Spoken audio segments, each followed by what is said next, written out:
On the other side of the line, of here, you find the other very important ministry in a major phase, that's the money ministry, taking the taxes and also the managing the fund. And I come back to the fund. In between them, you have some other ministries that are very important, and I understand from this discussion, also concerning, for instance, oil spills and so on. You have Ministry of the Environment that's responsible for external environmental concerns like the CO2 emissions and so on, while the Ministry of Labor has the Petroleum Safety Authority, which is the controlling authority for safety procedures, person, labor, environment, technical, all these things. They have the authority to stop production of the platform in immediate order if they think it's not working. This safety authority was located together with the Petroleum Directorate until 2004, but in order to split the doers and the controller, it was made a new building next to the Petroleum Directorate, so it's independent from the Directorate, and it is also then independent in terms of a different ministry. It's a way of increasing the control function. And then you have the Norwegian Coastal Administration, which is under the Fishery Ministry, which is actually doing the oil spill, responsible for oil spills when it occurs. So it's distributed on many different ministries. So typically the oil business is done here, but many of the other controlling roles are in other ministries. So if you look at this, because I was asked to say a few words about this how it's arranged in Norway, you have of course this horror picture that we all know from last year, and it occurs now and then.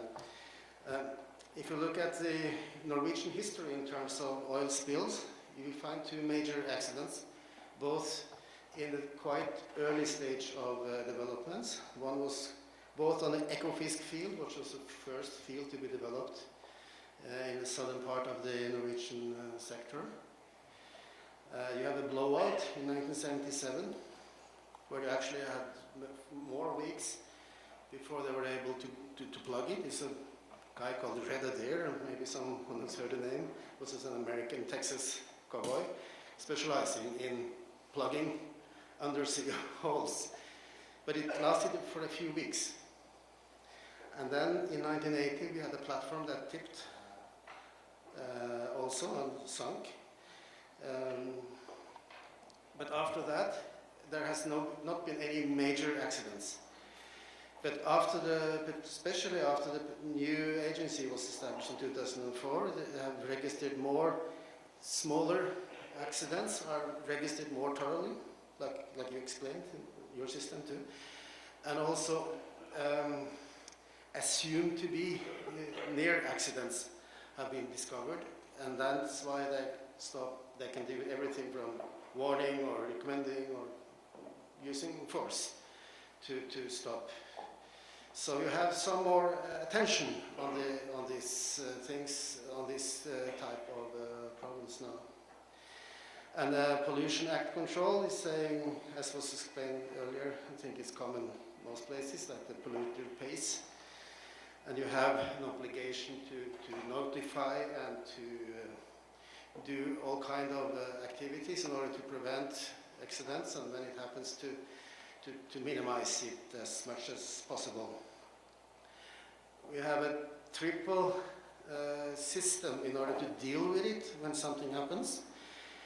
The Coastal Administration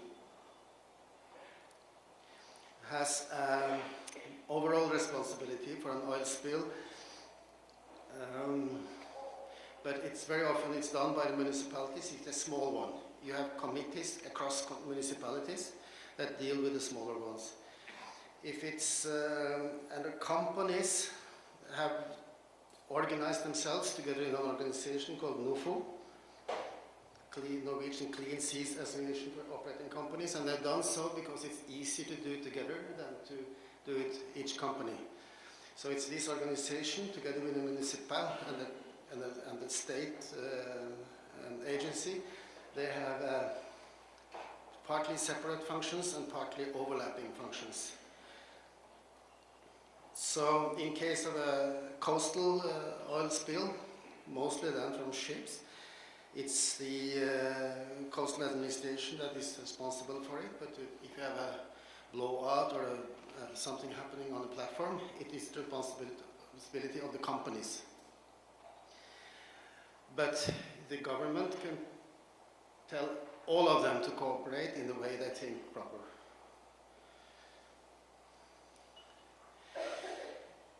Other people know more and have spoken more about these systems, but of course, and I understand it's a cooperation of these regulators in this sense too, how to deal with it. In our this year, in this period of the development, we are talking more about money than about the oil industry in Norway.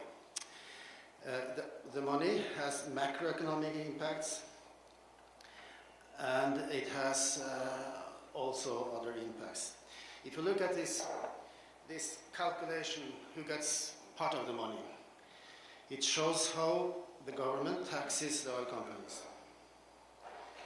They have, like any other company in Norway, like an industrial tax of 28%, this one.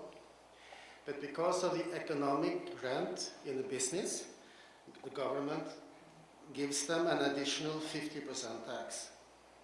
That after an uplift, which is correcting for the normal profit of the investments, which they get for 4 years, the government actually takes 78% of the profit. So when the price of oil goes from 20 to 100, the government takes 78% of this profit and the company gets 22. But at the same time, the 22% for doing nothing is also a good pay. No? So it's really an ideological question. Who has the right to this money? And in Norway, I think it's, of course, in Norway I think it's fair that Norway gets it, like any other, but in other countries you can consider it differently. No? But alternatively to this heavy taxation system, which is not affecting the normal profit for a company, would be that the company would get it. And that is maybe discussable too. When you get payment for doing nothing, it is, I think that depends where your positions, where your opinion is. So the point here is that the money, also when the price is dropping, the money, the state loses the most. No? So the biggest actor in terms of money is the Norwegian state in this sector. In addition to that, we have this state direct financial interest I mentioned, that the state has invested in the sector. It represents some 40% of all fields in production. The money they pay is paid when they occur, and when the profit comes, it all goes into the state budget. So 40% of the production in Norway, the government gets 100% of the profit. The other 60%, the government gets 78% of the profit. So this is the money, the last money I found before I left. 2010 were not published yet. But in 2008, the total revenues from this sector was 418 billion Norwegian kroner, which is about $75 billion US. And the biggest share is the direct taxes, but the state direct financial interests are also quite substantial. During the financial crisis, the prices dropped. So in 2008, the government net cash flow went down to less than 300 billion Norwegian kroner, which is only 50 billion US dollars, but it's still 1 billion US dollars per week in profit from the sector.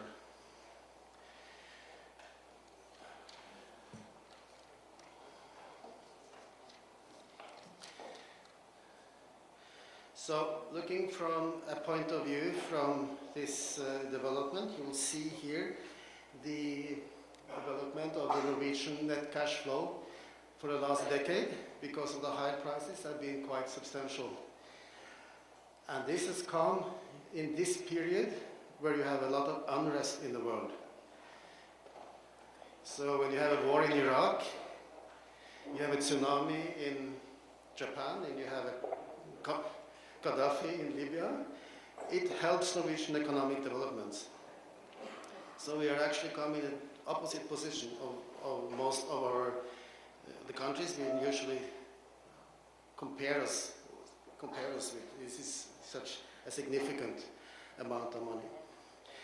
All this money, because we didn't want to destroy the economy, if we use this money as they came, we will have a stop-and-go development, and it will destroy the economy.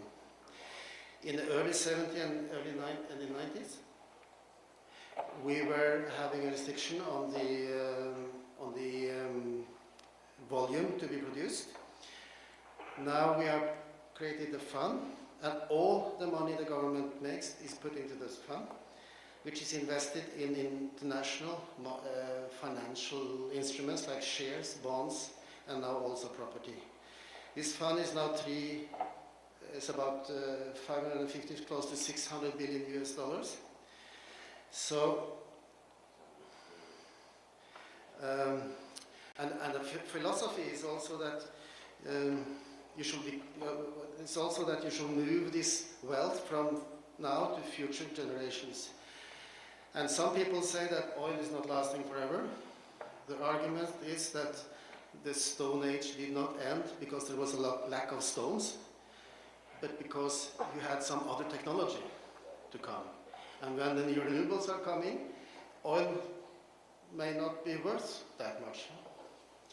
You can argue that, but still it is a point in order to move capital from the ground to financial markets. So, finally, well, we can maybe. That has also made Norway a different actor in the world, because these funds, the high prices have created a new financial actors. Most countries are now having such a fund. All the Arab countries and China, with their huge export surplus, they are not using the money from day to day. They are investing it in the national financial markets. And and they are mostly owned by states, not private actors. And so states has become a new financial actor in world capital markets. And it's very difficult to find exact figures for these funds, but I think this is, at least in terms of ranging, the right one. The Japanese government pension fund is the largest, but this one is mostly invested in domestically. The others are mostly invested abroad, or only, like in Norway. So we are, together with the Emirates, probably one of the largest creditors in the world today, while most of the Western world are significant debitors. First of all, the United States, of course. So this has changed the society very much. In Norway, there have never been a very big controversy over this model. You have a discussion whether you should privatize titles this much or that much. You have discussions about